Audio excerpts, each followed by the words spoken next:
Bonjour et bienvenue dans Recruter demain, le podcast du recrutement.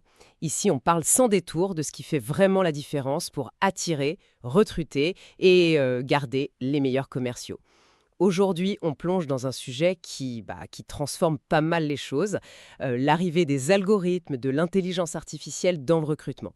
Comment est-ce que ces technologies redessinent un peu la recherche du candidat idéal? Effectivement, on entend beaucoup ce terme, le matching.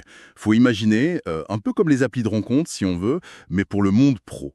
Ce sont des algorithmes qui vont analyser des milliers de données, les compétences, l'expérience, parfois même la personnalité, avec ce qu'on appelle le matching affinitaire. Le but, c'est de trouver la meilleure adéquation possible entre un poste et un profil. Et en fait, c'est déjà partout, souvent sans même qu'on s'en rende compte vraiment. L'idée de plus passer des heures à trier des CV, c'est tentant quand même. Il y avait même une étude, je crois, qui suggérait une fiabilité supérieure de 25% à l'instinct humain pour identifier le bon candidat. Exactement. L'automatisation, elle prend en charge les tâches, disons, un peu rébarbatives. Ça libère du temps pour ce qui a plus de valeur ajoutée. La stratégie, les entretiens plus poussés.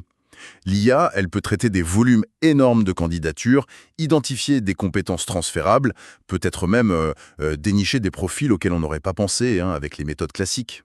C'est aussi une aide potentielle pour les candidats d'ailleurs, pour optimiser leurs recherches. D'accord, donc gain de temps, traitement de volume.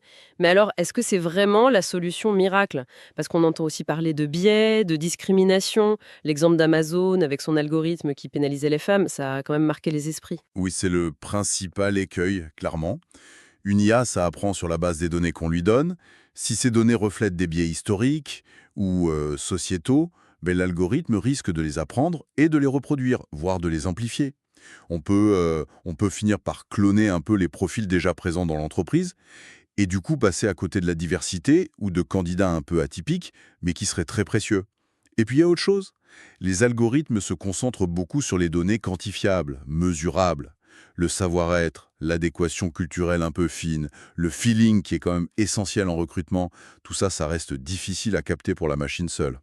Et parfois, il y a aussi un manque de transparence sur comment fonctionnent exactement ces outils. On ne sait pas toujours ce qu'il y a dans la boîte noire. Alors, justement, comment on fait pour utiliser ces outils qui sont puissants sans tomber dans leur piège? Comment on trouve le bon équilibre? La clé, je pense, c'est vraiment l'équilibre et la vigilance. La supervision humaine reste indispensable. C'est crucial.